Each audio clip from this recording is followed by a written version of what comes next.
पाठ 14 बहुत दिनों के बाद। पाठ प्रवेश। कवि बहुत दिनों के उपरांत ग्राम्य अंचल में आया है।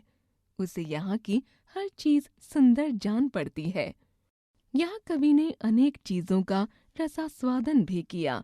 प्रस्तुत कविता में ग्राम्य अंचल की मनमोहक झांकी प्रस्तुत की गई है।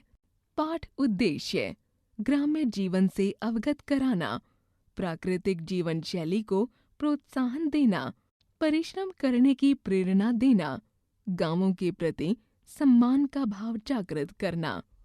बहुत दिनों के बाद अब की मैंने जी भर देखे पकी सुनहली फसलों की मुस्कान। बहुत दिनों के बाद अब की मैं जी भर सुन पाया धान कूटती किशोरियों की कोकिल कंठी तान।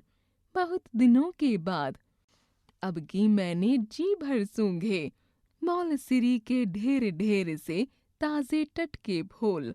बहुत दिनों के बाद अब की मैं जी भर छू पाया अपनी गंवई पगडंडी की चंदन वर्णी धूल। बहुत दिनों के बाद अब की मैंने जी भर ताल मखाना खाया, गन्ने चूसे जी भर। बहुत दिनों के बाद अब की मैंने जी भर भोगे गंध रूप रस शब्द स्पर्श सब साथ साथ इस भू पर। बहुत दिनों के बाद। कवि नागार्जुन। कवि परिचय: श्री नागार्जुन का वास्तविक नाम वैद्यनाथ मिश्र है। इनका जन्म बिहार के दरभंगा जिले के तरौनी नामक गांव में 1911 ईस्वी में हुआ था। नागार्जुन और यात्री नाम से इन्होंने साहित्य सृजन किया।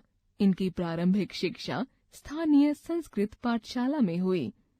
ये 1936 ईस्वी में श्रीलंका गए और वहां उन्होंने बौद्ध धर्म में दीक्षा ली।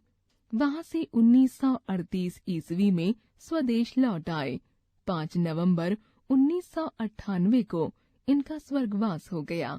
इनकी मुख्य काव्य कृतियां हैं युगधारा, प्यासी पथराई आंखें, सतरंगे पंखों वाली, तालाब की मछलियां, हजार हजार बाहों वाले, तुमने कहा था, पुरानी जूतियों का कोरस, भस्माकर, खंड काव्य आदि।